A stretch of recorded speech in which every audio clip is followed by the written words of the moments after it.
Hey hello guys, I am doing all well. मुझे आशा है आप सब ठीक होंगे। प्रीवियस चैप्टर हमारा जिंग की जेलेसी पर खत्म हुआ था, जहाँ पर जिंग मन में सोचता है वो डायमंड किड वो मुझे ऐसे इग्नोर कैसे कर सकता, बट मुझे अब उसका ग्रेटफुल होना चाहिए कि वो मुझे परेशान नहीं कर रहा है। जिंग यही सब मन में सोच रहा होता है। तभी जियांग लाई जिंग से कहता है तुम कहाँ से आए हो, और अपनी चेन को दोनों हाथों से पकड़ते हुए कहता है तुम कोर ब्रांच में कैसे एंटर हुए, तुम्हारी क्वालिफिकेशन क्या है। और आगे बढ़ते हुए कहता है क्या तुमने टेस्ट को पास किया, क्या तुमने किया, और ग्रेजुएशन में ज्वाइन होने के लिए तुम्हें ब्रांच लीडर टेस्ट पास करना होता है। और स्माइल करते हुए कहता है तुम इतने वीक हो, तुम्हारे अपीयरेंस को देखकर लगता है सीरियसली तुमने टेस्ट को पास किया। जरूर तुम्हारी इसमें गौरेन्यू ने मदद की होगी। और तुम यहाँ पर कैसे, तुमने आखिर क्या यूज किया। और अपनी चेन को आगे घुमाते हुए बढ़ते हुए कहता है बट तुम्हारे बॉस लेवल पास करने के लिए तुम्हारी रिस्पॉन्सिबिलिटी मैं लेता। तभी रेन्यू जिंग के आगे आते हुए कहता है स्टॉप जियांग लाई। जियांग लाई रेन्यू को देखकर सॉल्ट हो जाता है। रेन्यू जियांग लाई से कहता है ये हमारी ऑर्गेनाइजेशन का सलाहकार है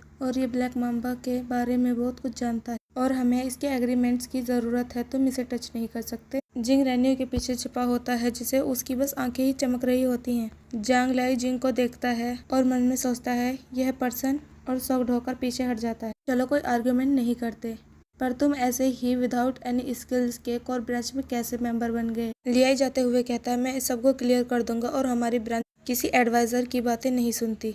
और अपने मेंबर से कहता है लेट्स गो। अभी वे सब कहते हैं यस लीडर, और वहां से जाने लगते हैं। डैनियल जिंग से कहता है जिंग तुम्हें काल्फा से डील करने के लिए इसकी हेल्प लगी, तुम्हें इसे मनाना होगा। भाई इस मिशन में इसका क्या रोल होगा। ये इस ऑर्गेनाइजेशन का बहुत पावरफुल बंदा है। यह कॉम्बैट पावर का सेकंड पर्सन है जो गौरेन्यू के बाद आता है। यह उधर ब्रांचों में सबसे कैपेबल है और ये जुशैन का राइट हैंड है जो पत्थर की तरह मजबूत आर्म है।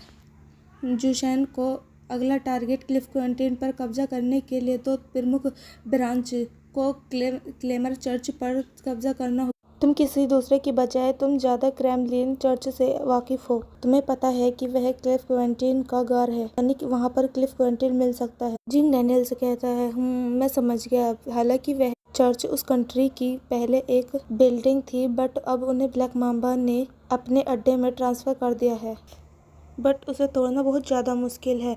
तभी डैनियल जिंग से कहता है इसका मतलब है कि तुम ब्लैक माम्बा की अड्डे पर जाने से पहले तुम्हें अपनी योजना के या प्लानिंग के बारे में उन्हें बताना होगा। बट करंटली जियांग लाई तुम्हारी बात सुनने को तो तैयार ही नहीं है। वो बहुत ज़्यादा स्ट्रॉन्ग है। जब उसने इस ऑर्गेनाइजेशन में ज्वाइन किया था तो तब उसने अपनी स्ट्रेंथ दिखाने के लिए ब्रांच के सभी लीडर्स को चैलेंज किया था। उस टाइम वह सभी से जीत गया, बट लास्ट में वह गौरेन्यू से हार गया। तभी से जोशेन ने उसे सब कुछ अपनी मर्जी से करने की फ्रीडम दे दी। तुम्हारे करंटली स्टेटस के साथ उसे तुम्हारे साथ सहयोग देना बहुत ज़्यादा कठिन है। जिंग डैनियल से कहता अगर उसने मेरी बात नहीं सुनी तो मैं उसे जोशेन से कहूँगा, वह जोशेन की बात तो जरूर सुनेगा। फिर सीन शिफ्ट होता है और मैं जियांग लाई का दिखाया जाता है। तभी उसके पास उसकी ब्रांच का एक मेंबर आता है और कहता है लीडर तुम मुझे ढूंढ रहे थे। जियांग लाई स्मोकिंग करते हुए उस पर्सन से कहता है मैं तुमसे कुछ पूछना चाहता हूँ। तुम उस एडवाइजर के बारे में जानते हो जो अभी को ब्रांच में ज्वाइन हुआ है। वह पर्सन कहता है वह एक क्वाइट मिस्टीरियस पर्सन है। को ब्रांच के लीडर ने उसे एक छोटे से टाउन से लेकर आया है। जियांग लाई उस पर्सन से कहता है डू यू रिमेम्बर 10 साल पहले जिस ड्रग डीलर ने मेरी फैमिली को मार दिया था।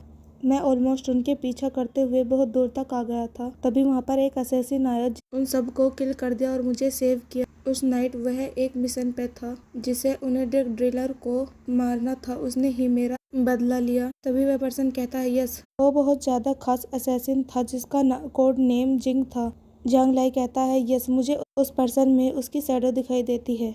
इट्स नॉट इम्पॉसिबल, वह असैसिन जिंग हो ही नहीं सकता, बस वह एक एडवाइजर के रूप में है। तभी वह पर्सन कहता है इट्स इम्पॉसिबल लीडर, वह नहीं हो सकता।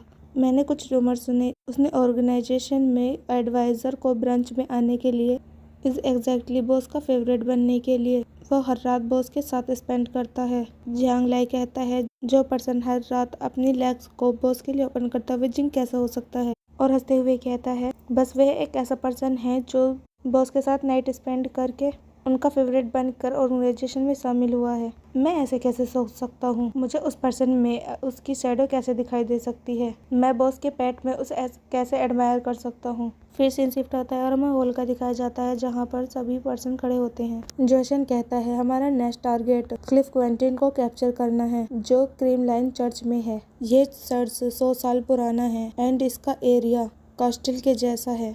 नॉर्थ डोर हमेशा पब्लिक के लिए प्रिपेयर किया गया है और वो उनके लिए ही खुला जाता है, but all non open area के डोर हमेशा ब्लैक माम्बा के पर्सनल एक्टिविटी के एरिया में आते हैं। भारी यातायात के साथ ईस्ट और वेस्ट के 6 दरवाजे हैं और जो कम इस्तेमाल किए जाते हैं साउथ की और 2 दरवाजे हैं। जोशन कहता है गो एंड यू तुम ईस्ट और वेस्ट दोनों साइड के डोर को हैंडल करोगे एंड जियांग लाई तुम साउथ डोर से एंटर करोगे।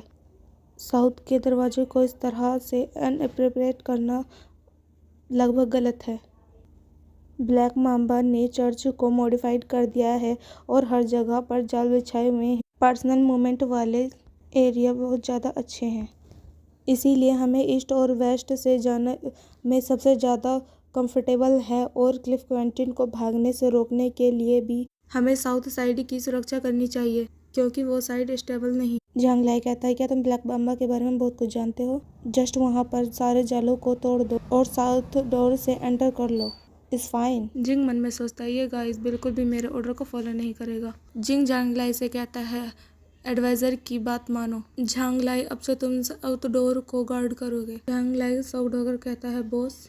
जिंग मन में सोचता है ये लिटिल पग दैट्स मोर लाइक इट। जोशन जाते हुए कहता है अब मैं जा रहा हूँ और तुम एडवाइजर के डिसीजन को फॉलो करो और बाद में मुझे रिपोर्ट करो। गुआओ रेन्यू तुम मेरे साथ चलो।